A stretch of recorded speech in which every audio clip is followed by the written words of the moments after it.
Trump threatens total destruction of Iranian Navy. After Hormuz blockade, oil explodes to $300 a barrel. In the most dangerous escalation of the Persian Gulf crisis in a generation, President Donald Trump issued an ultimatum of unprecedented severity as Iranian forces sealed the world's most critical oil choke point, sending global markets into freefall and NATO allies into emergency session. The world held its breath on Tuesday as the Islamic Republic of Iran executed what military planners in Washington had long feared but never fully believed would come: a full naval blockade of the Strait of Hormuz, the 21-mile wide passage through which roughly one-fifth of the world's daily oil supply flows. By dawn, the first supertankers had turned back. By mid-morning, crude oil prices had shattered every precedent in the history of commodities trading. President Donald Trump, addressing reporters from the South Lawn of the White House with the trembling urgency of a man who had not slept in 30 hours, reached for language that left diplomats across the globe pale and speechless. His exact words, delivered with both fists clenched at his sides, were recorded by every camera present. Iran has made the worst mistake of any country ever in the history of the world. We will destroy their navy, every ship, every submarine, every rubber dinghy, completely and totally, unless they open that strait within the next 24 hours. Total destruction. Those are not empty words. The statement landed in the world's newsrooms like a thunderclap. Within seconds, the price of Brent crude, which had already been climbing since Iranian state media released footage of Revolutionary Guard speedboats and frigates forming a cordon across the strait's narrowest point, leapt past $280, then $290, then crossed $300 a barrel for the first time in history. Trading algorithms on the New York Mercantile Exchange began filing automatic circuit breaker requests before human traders could fully process what they were reading on their screens. Iran has made the worst mistake of any country ever in the history of the world. President Donald J. Trump, South Lawn, the White House, June 2nd, 2026. The operation had been in preparation for months, according to 3 senior Western intelligence officials who spoke on condition of anonymity, given the extraordinary sensitivity of what they were describing. Iran's Islamic Revolutionary Guard Corps Navy, long underestimated by American war planners who viewed it as an irregular force, had dispersed dozens of fast attack craft, several Kilo-class submarines, and an array of shore-based anti-ship missile batteries across both the Iranian and Omani sides of the strait in the weeks leading up to Tuesday's action. The positioning, those officials said, had been explained away as routine exercises during a period of elevated regional tension that had itself become so routine it had stopped drawing serious alarm. The deception was clinical. At precisely 3:17 a.m. local time, the hour chosen, analysts later theorized, because it fell into the deepest gap between American shift changes at the Fifth Fleet's headquarters in Manama, Bahrain. Iranian warships moved simultaneously across 12 separate coordinates. Within 90 minutes, the strait was sealed. The IRGC's official statement, broadcast on state television with an unusual solemnity, declared that the Strait of Hormuz would remain closed to all non-Iranian traffic until the criminal sanctions imposed by the United States and its puppet regimes are lifted in their entirety. The captain of the Aegean Sovereign, a 330-meter very large crude carrier registered in Greece and loaded with 2.2 million barrels of Saudi crude, described the encounter in a recorded distress call that was later leaked to this publication. "There were boats everywhere. Faster than anything I have ever seen," he said.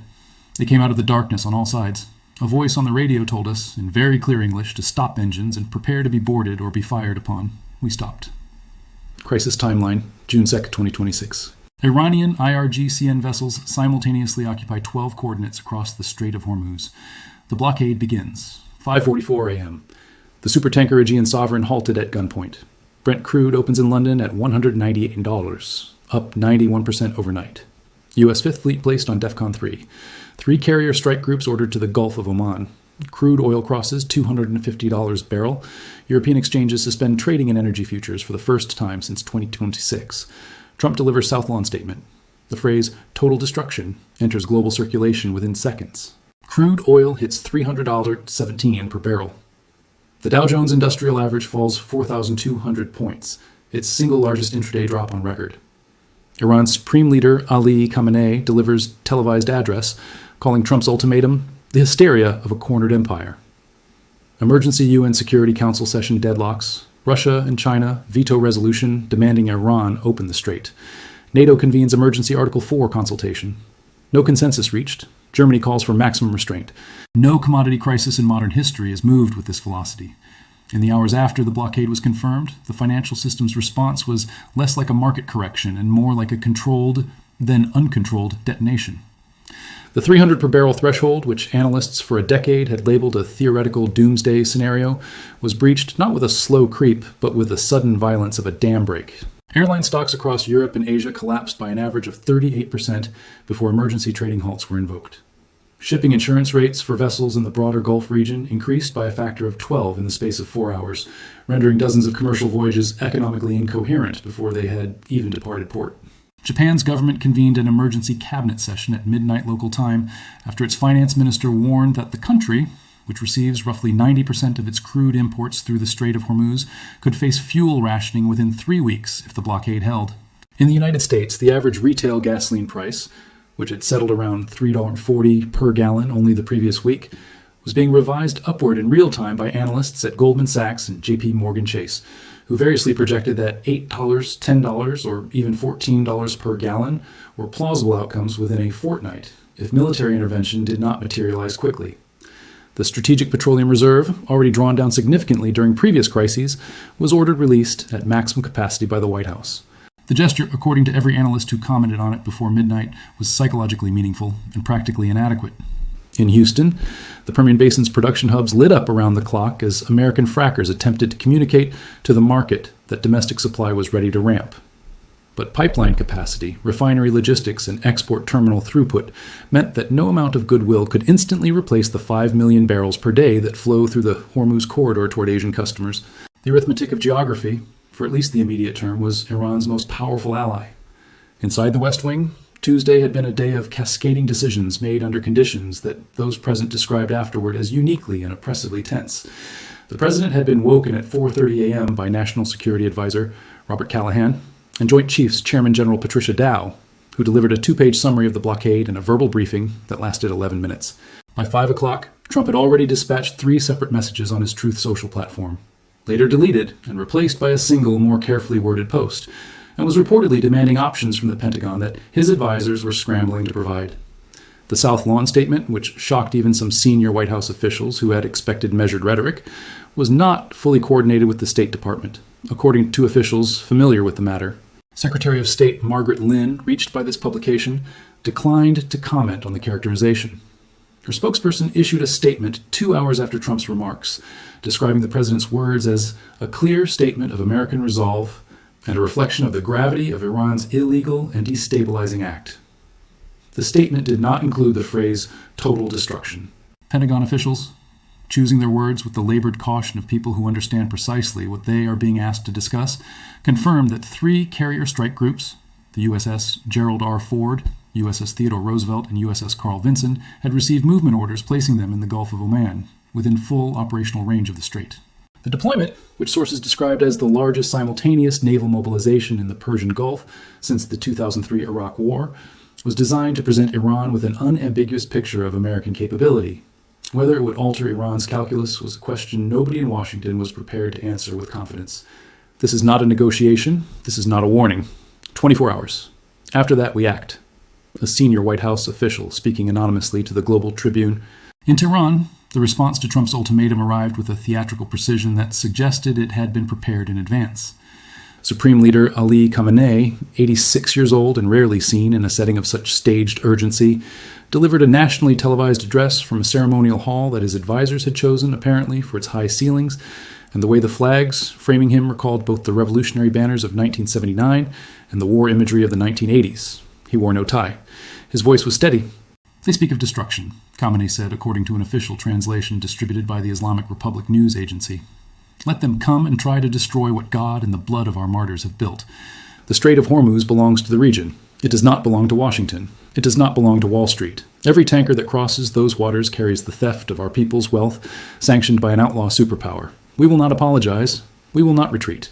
Iran's foreign minister, in a separate statement addressed directly to the United Nations Security Council, formally accused the United States of economic warfare constituting a crime against humanity, and announced that Iran was prepared to provide free passage to vessels from countries that publicly endorsed the lifting of American sanctions, a list that, as of Tuesday evening, included no nation of significant market weight. China and Russia, Iran's closest strategic partners, had offered expressions of sympathy and warnings against military escalation, but had stopped conspicuously short of endorsing the blockade itself. On the water, Iranian behavior suggested a force that was executing a carefully rehearsed plan rather than improvising under pressure. The IRGC Navy's units maintained radio discipline that American signals intelligence found difficult to penetrate. The fast attack boats patrolling the cordon were equipped with jamming technology that complicated the targeting systems of at least 2 American vessels monitoring the strait. No shots had been fired as of Tuesday night, a fact that the White House was careful to emphasize, and which most defense analysts read as an indication that both sides were, for the moment, operating just below the threshold of kinetic conflict. International reactions, Beijing, Foreign Ministry spokesperson. China urges all parties to exercise maximum restraint and return to dialogue. Military threats serve no one's interests. The stability of global energy supply is a shared responsibility. Moscow, Kremlin statement. Russia calls on the United States to abandon its language of ultimatums. The crisis in the Persian Gulf is the direct consequence of illegal Western sanctions, a policy Russia has consistently opposed. Brussels, European Commission President. Europe is deeply alarmed. We call for the immediate reopening of the strait and an end to rhetoric that risks transforming an economic crisis into a military catastrophe. We are in contact with all parties. Riyadh, Saudi Foreign Ministry. The kingdom condemns, in the strongest terms, this illegal act of economic aggression by Iran and calls for the immediate and unconditional lifting of the blockade. Saudi Arabia stands with its allies. Tokyo, Prime Minister's Office. Japan is in crisis consultations with the United States and our regional partners. We call for a diplomatic resolution within hours, not days. Japan cannot absorb this disruption to our energy supply. At the United Nations, the Security Council convened an emergency session that lasted 6 hours and produced nothing beyond a deepened awareness of the international community's structural impotence in the face of great power deadlock. The United States presented a draft resolution demanding Iran immediately lift the blockade, withdraw all naval forces from the Strait's international navigation corridor, and enter binding arbitration. Russia and China vetoed it without hesitation. A counter-resolution proposed by Iran's ambassador, framing the blockade as a defensive act against unlawful sanctions, was vetoed by the United States and the United Kingdom. The chamber emptied in exhaustion. Military analysts, monitoring the situation from think tanks and intelligence agencies on both sides of the Atlantic, spent Tuesday in a state of controlled alarm that occasionally tipped into something closer to dread. The geometry of the scenario they were analyzing was, in several respects, more dangerous than any Gulf confrontation since the tanker war of the 1980s. The Iranian force deployed across the strait, while inferior to American naval power in every conventional metric, had been deliberately configured to exploit the asymmetric advantages that the strait's narrow geography provided. The shallow, constrained waters of the Hormuz Passage reduce the maneuverability of large surface combatants and complicate sonar operations against submarines. Shore-based anti-ship missiles, Iran has spent a decade quietly acquiring and developing among the most dense and sophisticated arrays in the world, can reach any point in the strait from hardened, dispersed firing positions that American planners acknowledge would be extraordinarily difficult to suppress in a single strike package. A naval campaign to force the strait open would not be a surgical operation. It would be a war.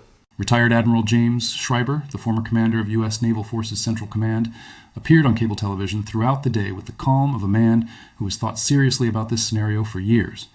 The president is not wrong that we could destroy the Iranian Navy, he said during one appearance. The question he is not addressing publicly is what comes after that. Their missile batteries are not their navy. Their mines are not their navy. The strait can be closed by a country that has no surface ships left. This has to be understood before anyone makes an irreversible decision. The clock was running. Trump's 24-hour deadline, issued at roughly 10:33 a.m. Eastern Time, would expire on Wednesday morning. By Tuesday night, no diplomatic back-channel had produced any indication that Iran was prepared to move. Qatar, which maintains relations with both Washington and Tehran and has historically served as a mediator, was reported to be hosting emergency consultations between Iranian and American interlocutors. But 3 sources familiar with those talks described the Iranian position as, for the moment, immovable. The economic consequences of even a brief blockade were already materializing with a speed that policymakers in every major economy were struggling to absorb. Airlines in Asia announced emergency fare surcharges within hours of the crude price breaching $200. Several European chemical manufacturers with tight feedstock margins halted production.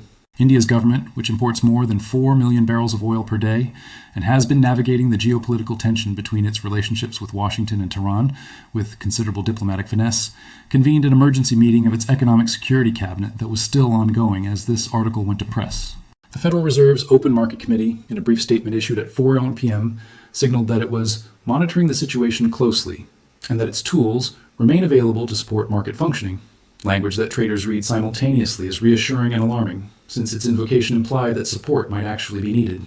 The yield on 10-year Treasury notes fell sharply as investors fled to safety, while equity markets in every time zone continued their free fall. By the end of the American trading session, the S&P 500 had shed 8.3% of its value, $4.1 trillion in market capitalization, gone in a single day. At gas stations across the United States, the first wave of price increases was already visible. A station in Phoenix, Arizona, photographed by a local television crew and shared millions of times across social media platforms, displayed a digital sign reading $5.79 per gallon for regular unleaded. In Los Angeles, lines had formed at several stations before noon. In New York, officials were monitoring fuel supplies at heating oil distributors, a measure not deployed since the post-Hurricane Sandy emergency in 2012. The optics of it all, unfolding simultaneously with Trump's ultimatum on every screen in every home, gave the day a quality that was difficult to articulate and impossible to ignore. The feeling of history accelerating past the point where individual comprehension could keep pace.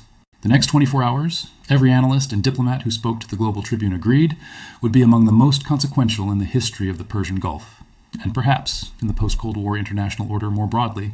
The scenarios being discussed behind closed doors in Washington, London, Brussels, and Riyadh ranged from a last-minute Iranian withdrawal that could be framed by both sides as something other than total capitulation, to a limited American military strike on specific IRGC naval assets, to a broader conflict whose contours no one was willing to predict with any confidence.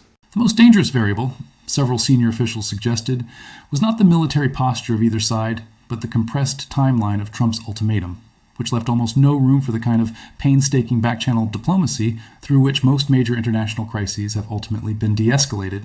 24 hours is not enough time for new facts to emerge, for third-party mediators to construct a face-saving formula, or for the domestic political pressures on the Iranian leadership, which are real and which have historically played a role in shaping Tehran's tactical decisions, to make themselves felt in ways that might produce movement.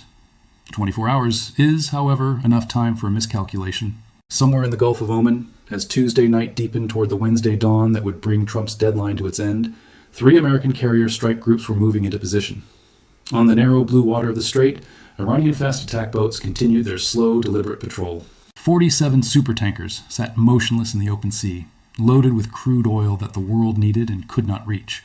The price of a barrel of that oil, the single number through which the entire crisis was being translated into something that every household on Earth could feel, held above $300, as if waiting, like everyone else, to see what morning would bring.